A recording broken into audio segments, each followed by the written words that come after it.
She glanced at him from head to toe, dismissed him as insignificant, and moved on, completely unaware he was the very man collecting the evidence that would eventually bring her downfall.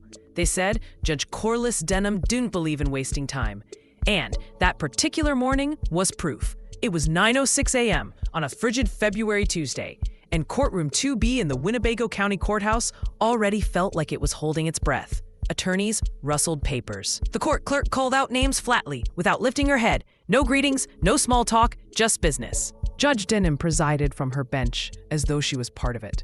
Early 60s, a sharply defined jaw, her hair pulled back so tightly it seemed painful. Her robe fit like armor. She tapped a pen with a strict rhythm, the kind that said she didn't have time for delays, questions, or arguments. Then came the next name on the docket, State of Illinois versus Clarissa Wynn. On paper, it was nothing out of the ordinary. Petty theft, second offense, some property damage. But what happened next? That was far from normal. A man stood up from the second row. He walked to the podium with calm and intention. Probably in his late 40s, neatly trimmed beard, a dark gray coat.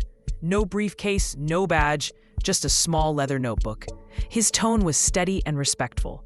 "Good morning, Your Honor. My name is Ruben Cassell. I'm here in an advisory role for Mrs. Wynn." Judge Denham cut him off. She squinted at him, leaning forward, lips drawn tight. "And who exactly are you?" she asked sharply. Ruben paused for a second, blinked. "I'm assisting the defense," he replied. "Are you licensed to practice law in this state?" she asked, louder now so the entire courtroom could hear. "No, ma'am," he said evenly. "I'm not here in a legal capacity." She waved her hand like swatting away a fly. "Then I don't need to hear from you. This court is full of actual attorneys. We don't have time for nobodies wasting our resources." The atmosphere shifted immediately. Heads turned. One woman lifted her eyes from her phone. The court reporter's fingers paused. Even the bailiff shifted like he wasn't sure if he needed to step in. But Ruben didn't react. He gave a small nod, stepped back, and sat in the last row. No hint of anger, no witty comeback. He opened his notebook, scribbled a note, and stayed silent for the rest of the session. Clarissa Wynn's hearing was over in 3 minutes. Bail confirmed, next case called. And just like that, Ruben was gone. No one noticed him leave. He didn't speak to anyone, but his silence didn't seem like defeat. It felt deliberate. At the clerk's desk, no one said a word. But everyone felt it. That insult, nobody. It didn't sound professional. It didn't sit right. One young public defender, Lydia Crowley, leaned toward her colleague and whispered, "She's going to regret that." Her colleague raised an eyebrow, not agreeing, not disagreeing, just acknowledging something was brewing. Because Judge Denham held power, and people protect power until they can't. What none of them knew, what she certainly didn't know, was who Ruben Cassell really was. Ruben Cassell wasn't the kind of man who reacted impulsively. He didn't raise his voice or hurry his words. He understood the weight of silence and how people often misjudge it. All his life, people had tried to size him up at a glance. Too quiet, too simple, too polite. But beneath that calm surface was a mind honed by 20 years of internal investigations, federal reviews, and watching powerful people sabotage themselves with their own arrogance. Just 4 months prior, Ruben had been named Chief Inspector of Internal Judicial Affairs. It wasn't a flashy role. No cameras, no public statements. His job was simple in concept, but heavy in responsibility. Investigate judicial misconduct in Illinois courtrooms, quietly, thoroughly, and without advance warning. That morning in Rockford wasn't a coincidence. Judge Denham's courtroom had come up in 6 separate internal tips over the last 2 years. Not enough to make headlines, but enough to raise questions. Anonymous concerns about her tone, her treatment of certain defendants, especially those who represented themselves. A tendency to belittle, a habit of interrupting, a pattern that smelled of smoke, even if there wasn't fire yet. So Ruben drove down from Springfield under a different name. No badge, no assistant. He needed to see it firsthand, to hear her, watch her body language, assess the room. He believed in facts, but even more, he believed in evidence. He'd arrived early, saw her walk in, noticed how the bailiff stiffened as she passed, overheard a defender mutter something about just getting through the day. The cold in the room wasn't only from winter. It radiated from the bench. When she called him a nobody, Ruben didn't expect confirmation of the concern so quickly, but there it was. Still, he didn't react like others might have. He didn't demand acknowledgement. He didn't pull rank. That wasn't how he operated. He knew true power reveals itself when no one's paying attention. And now, he had what he came for. Her words, captured on court recording, witnessed by nearly a dozen legal professionals. By the time he sat in his car, engine off, he had already jotted down the first points of his report. Procedural advisor dismissed without cause. Use of the word nobody, directed at a calm, non-disruptive individual. No attempt to confirm credentials before issuing public rebuke. He paused, then added, courtroom reaction indicates this behavior may be habitual. He didn't need to dramatize it. The facts alone would speak volumes. At afternoon, Rubin made 2 quiet phone calls, one to notify the oversight board that a formal review might be on the horizon. The second went to Bryn Ashford, a data analyst on his team known for pulling patterns from years of court transcripts and footage. He asked her to compile every record related to Judge Corliss Denham, rulings, transcripts, public and internal courtroom footage. Start from 7 years back, he said. Flag every case with a self-represented defendant. Sort by race, gender, and sentence severity. Bryn hesitated. You think we're sitting on something serious? Rubin looked at the notebook on his lap and said quietly, we might already have it on tape. But before anything became official, he needed to confirm what he suspected. If Denham truly was who he feared, the system's cracks ran deeper than anyone wanted to admit. Judge Corliss Denham's office wasn't particularly impressive. 2 large windows, an old bookshelf stuffed with outdated legal texts, and a solid wooden desk that had occupied the room longer than she had. But to Denham, that space was more than just an office. It was her stronghold. A place where she could drop the formal act, speak freely, and let her guard down, at least figuratively. Later that afternoon, with court adjourned and the hall starting to clear, she paced behind her desk, muttering as she flipped through the schedule for the next day. 3 more public defenders on the docket, she grumbled. And another one of those social media attorneys. Lovely. Standing quietly by a filing cabinet was Velena Morse, her assistant. Soft-spoken, early 30s, freshly graduated from law school, full of ambition and ideals. Velena had only been working with the judge for 5 months. But in that time, she'd already heard more than she was comfortable with. Still, she kept her mouth shut, took notes when needed, and did her best to stay in her lane. But something felt different today. The air had shifted. Velena cleared her throat. Judge, about the man from the Wynn hearing, Rubin Cassell. Do we know who he was? Denham waved it off. Probably just some street-level legal enthusiast trying to play hero. You heard how he introduced himself. Looked up a few legal terms online and thought he could challenge me. Velena hesitated. He wasn't rude, though. He didn't interrupt. He was respectful. Judge Denham's eyes shot up. You think I went too far? Velena didn't respond right away.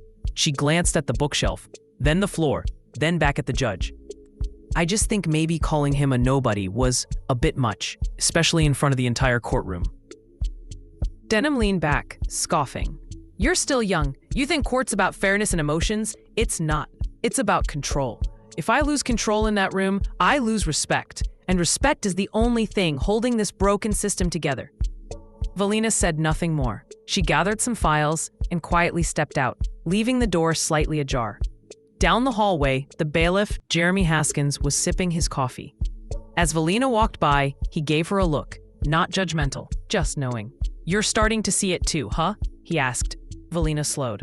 What do you mean? Jeremy exhaled through his nose, glancing toward the judge's chambers. She's been this way for years. Picks and chooses who she talks down to. Depends on how you look. Your skin, your tone, your shoes. Stick around long enough and you start to see the pattern. Velena looked around. Has anyone ever reported her? He shook his head slowly. Some tried, nothing ever sticks. She's smart. Never curses, never yells, never threatens. Just says enough to make people feel like they don't belong. Velena didn't say anything else, but when she returned to her desk, she opened her laptop and typed a name into the search bar. Rubin Cassell. What she found surprised her. A small article in a legal publication announcing a new appointment to Internal Judicial Affairs. Background in ethics investigations. Federal audit experience. Former assistant U.S. attorney. No children. Known for discretion. That man wasn't some sidewalk advisor. He was someone with influence. Someone whose reports didn't just sit on a shelf. Meanwhile, across town, Rubin sat at a desk in his hotel room, laptop open, going through a courtroom transcript from 6 months earlier. In it, Denham had interrupted a defendant mid-sentence and threatened contempt for what she called attitude. No swearing, no threat, just tone. He flagged that section and kept scrolling. And while Rubin pieced together patterns and Velena quietly began asking herself deeper questions, Judge Denham remained oblivious. She had no idea the walls were already beginning to close in. By Thursday morning, Judge Denham's courtroom was running like clockwork. She hadn't given Rubin Cassell a second thought since he left. In her mind, he was just another random, trying to influence a system that needed order. But behind the scenes, things were moving quickly. At exactly 8 o'clock in the morning, Rubin hit send on a confidential upload from his hotel room. It included a preliminary findings report, 3 video clips flagged for concern, and a formal request for complete access to all courtroom 2B audio and transcript records from the past 7 years. The system pinged twice, confirming receipt. Back in Springfield, Bryn Ashford, Rubin's data analyst, was already deep into her work. She'd combed through 86 hearing logs involving Judge Denham and hadn't stopped since his call. Her screen glowed with color-coded notes, charts, and audio markers. She called Rubin. So far, I've found 17 cases where she cut off a speaker who wasn't a licensed attorney within 10 seconds of them talking. 14 of them were Black or Latino. Rubin didn't say anything right away. Bryn kept going. She uses 22% fewer words in cases with non-white defendants. Her tone? Sharper. I pulled transcripts for comparison. When the defendant's white or has a private attorney, she's calm, methodical. Everyone else? She interrupts, mocks, redirects. It's all in the numbers. Rubin rubbed his chin. Any formal complaints? 3 official ones, 7 anonymous. 1 mentioned being called irrelevant in open court. She paused. And guess whose name popped up in one of the recent ones? Rubin raised an eyebrow. Mine? Nope. Velena Morse. She filed a vague report last week. Didn't mention Denham by name. But it was pretty clear who she meant. Rubin stood by the hotel window, looking out as snow began falling thick and heavy. She's paying attention, he said softly. Back at the courthouse, Velena was more than paying attention. She was on edge. That morning, she'd received an anonymous email from a private account. No name, just a short message. You're not wrong. Be ready. She didn't know who sent it, but it unsettled her more than she let on. Meanwhile, Judge Denham was in the middle of a pretrial session involving a single mother accused of filing false documents to avoid eviction. The woman's voice was quiet, her hands trembling as she tried to explain a missed deadline. Denham cut her off within 40 seconds, accusing her of manipulating the system. The woman's public defender winced. And Rubin? He was watching from his laptop. The entire session was streamed as part of a new pilot transparency program, something most judges forgot about, including Denham. Rubin marked the timestamp. Dismissive tone during hardship testimony. No effort to listen. He added the note to his report. By the afternoon, the review team back in Springfield had compiled enough evidence to escalate the situation. A formal inquiry was quietly opened. That meant 2 things. Judge Denham would be officially notified within 2 hours, and a small team would be dispatched to observe her courtroom, posing as a training review group. Rubin knew the next steps well. Most judges either adjusted their behavior or became defensive when they realized they were being watched. As for Denham, he wasn't sure yet. That evening, he called Bryn. If you were me, he asked, would you walk back into her courtroom next week? Bryn didn't hesitate. Definitely. Let her show you who she really is. Rubin smiled faintly. That's the plan. But what Denham didn't realize was that she hadn't just insulted a man. She had triggered a system designed to keep people like her in check. Friday didn't just bring icy winds. It brought attention. It began quietly. A local blog, run by retired journalist Stan Bearden, published a grainy courtroom still alongside a simple but pointed headline. Judge refers to Black legal advisor as nobody during court session. But who was he really? No clickbait, no drama, just facts. And that was enough. By noon, the article had been shared nearly 800 times. A civil rights organization in Peoria reposted it with a blunt caption, "It's 2025, and this is still how Black professionals are treated in courtrooms." The story spread faster than anyone at the courthouse anticipated. Judge Denham first learned about it when her phone buzzed, a text from fellow Judge Orrin Bexley. "You're in the news. Call me." She didn't instead. She opened her laptop and read the article herself. A screenshot froze her mid-sentence. Eyes narrowed, caught in the moment. Below it, a short paragraph confirmed the man she had dismissed as a nobody was in fact Ruben Cassell, Chief Inspector of Internal Judicial Affairs. As the color drained from her face, word continued to circulate throughout the courthouse. Valina kept her head down, but whispers filled the hallways. Even Jeremy the bailiff, usually calm and casual, had his phone face down, not smiling like he normally did. In the break room, 2 public defenders stood by the coffee machine, speaking in hushed tones. "He's not just doing a routine check," one said. "He's here for her." "I heard a formal review already started," the other replied. "Good. It's long overdue." By 2:00 p.m., regional media outlets had picked up the story. Local radio stations aired segments. One host, Tamara Green, played an audio clip from the court recording during her broadcast. Denham's voice rang through car radios. "We don't have time for nobodies wasting this court's resources." There was no context, no explanation, just those words. By late afternoon, the protesters came. At first, just a few, carrying signs with words like dignity, justice, and accountability now. By 5 p.m., nearly 24 people stood outside the courthouse, bundled in winter coats, sipping from thermoses, and playing courtroom audio through small battery-powered speakers. A man who had once defended himself in Denham's courtroom climbed onto a crate and gave a short, emotional speech. "I never thought anyone would believe me back then," he said, his voice shaking. "But hearing her say it that out loud, now I feel seen." Ruben wasn't at the protest, but he watched a live stream from his hotel room. He took notes, not about the demonstration itself, but about how the public responded. He believed in systems, but even more, he believed in people. People had to pressure the system to make it move. Back in her office, Denham sat in silence, blinds closed, desk cleared. Her phone rang again. This time, a call. She answered coldly, "This is Denham." On the other end was a senior administrator from the Oversight Board. The voice was calm, formal. "Judge Denham, this is an official notification. An audit into your courtroom behavior, case management, and language used during proceedings over the past 7 years is now underway. You'll receive full documentation by Monday. In the meantime, board members will be present in your courtroom for observation." There was a pause. "Also, per protocol," the voice continued, "your staff members are permitted to request reassignment during this review period." Click. Denham stayed seated in silence. In the next room, Valina packed her tote bag, saying nothing. She didn't know exactly what would happen next, but she knew one thing for sure. She wouldn't be standing beside that bench on Monday. What Denham still hadn't realized, even now, was that this wasn't just a public relations nightmare. This was personal. For Ruben. For the people in that courtroom. For everyone she'd silenced without thinking twice.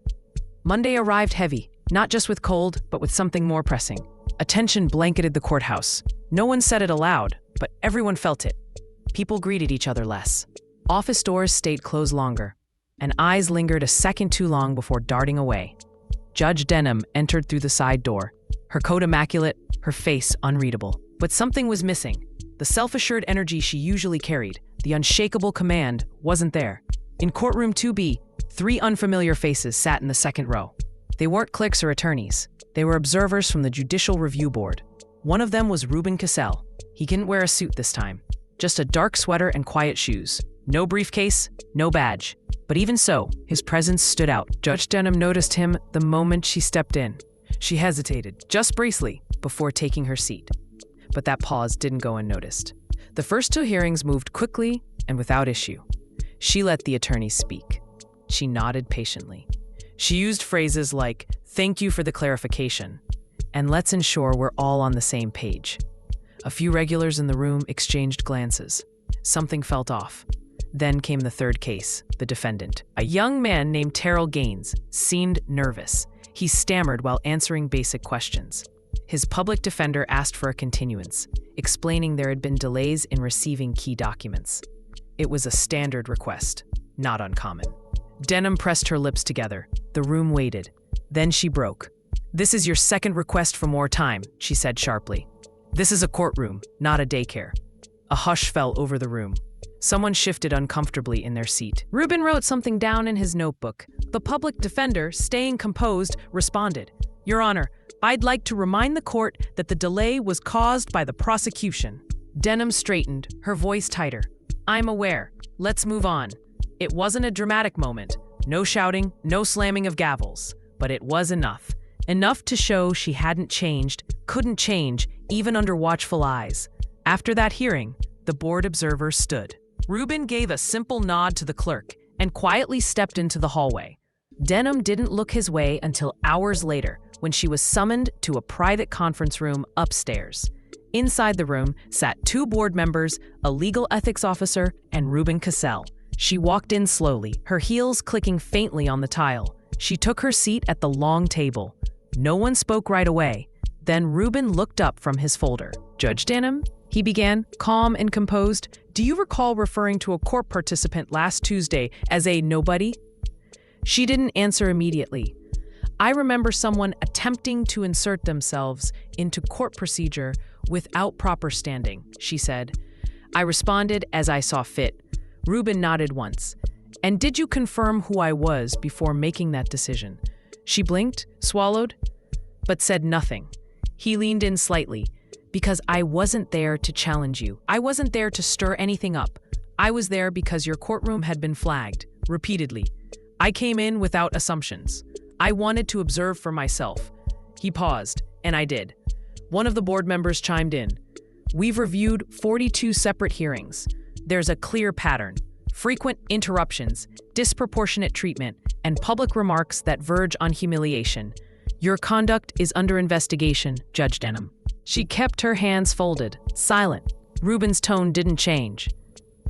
You've had command of that courtroom for years, but authority without fairness, that's not justice. That's performance.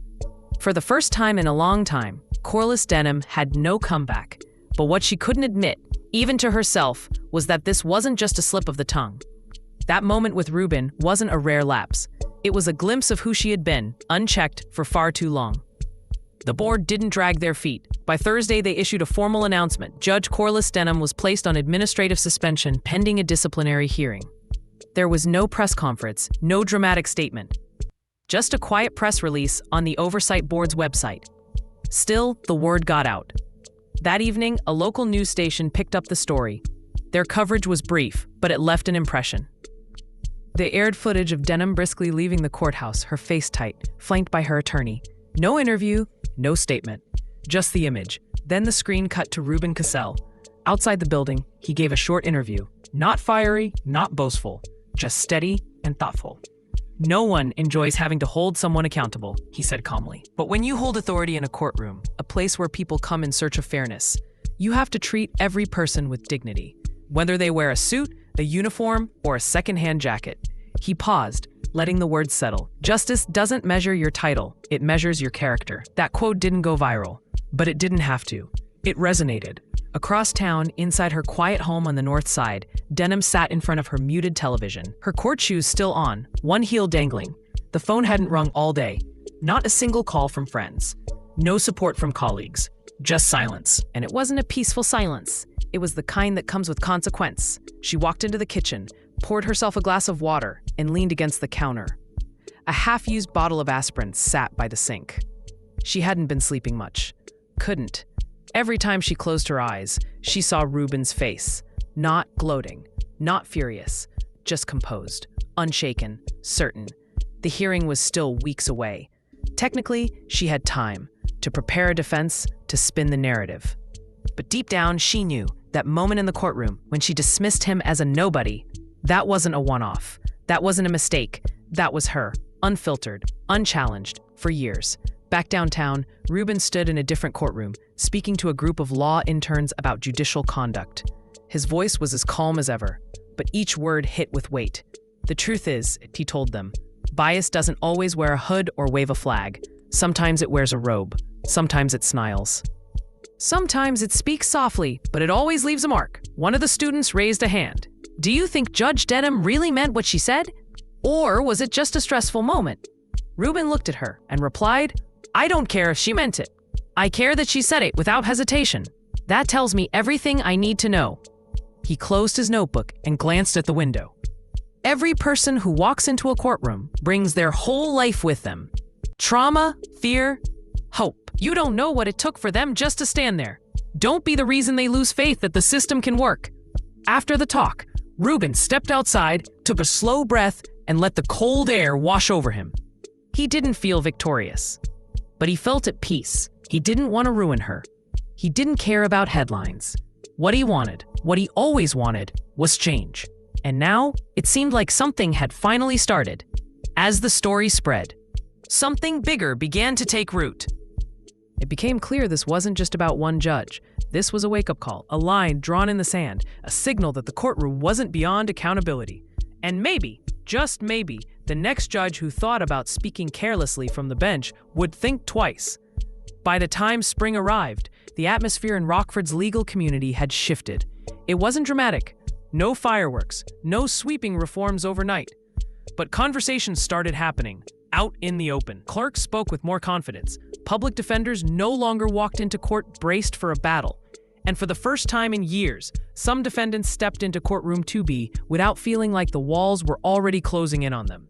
Judge Corliss Denham never returned to the bench. Before the official hearing could take place, she resigned. No press conference, no apology, just a short, formal letter to the board, citing personal reasons and a decision to step away from public service. Those who knew her best understood what it meant. She wasn't forced out. She left quietly before she could be removed, pride even in her exit. Belena Morse, her former assistant, went on to accept a clerkship with the appellate court in St. Louis. She left Rockford without fanfare, but not before leaving something behind. She mailed Ruben a handwritten note. "Thank you for making someone listen." He kept it, folded, tucked in the back of his notebook, next to the list of flagged courtrooms still waiting for his review. Ruben didn't celebrate. He didn't slow down. He moved on to the next city, the next courtroom, the next whisper of injustice. That was the job. Quiet work, necessary work. But this one, the Denham case, stayed with him longer than most. Not because of the headlines, not because of the public pressure, but because of what it revealed. Sometimes, the most powerful force in the room isn't the gavel. It's a quiet voice, taking notes, waiting for the right moment to speak. Months later, Ruben was invited to give a guest lecture at a law school in Bloomington. A student raised her hand and asked what made him go into judicial oversight in the first place. Ruben paused before answering. "When I was a kid," he said, "my cousin got sentenced to a year in jail for breaking a store window." The judge barely looked at him, didn't ask a single question. Just called him a statistic and moved on. He let that sit in the room. "That stayed with me," he said. "I didn't become a lawyer to win. I became one to observe. Because when people know they're being watched, they behave better. But when they think no one's watching," he looked around the room, "that's when you see who they really are." That line stuck with the students, long after the lecture was over. Back in Rockford, the courthouse carried on. Hearings continued. Awareness, that quiet sense that someone might be listening, might be watching, might be writing things down. And that alone made some pause, think, reconsider their words. And for those who had spent years in courtroom 2B, voices small, heads lowered, that moment mattered. Because someone had finally said it out loud. Respect isn't earned by wearing a robe. It's earned by how you treat the people who walk into your courtroom, often with nothing but their voice. Sometimes, justice doesn't make a sound. It waits, listens, and speaks when the time is right.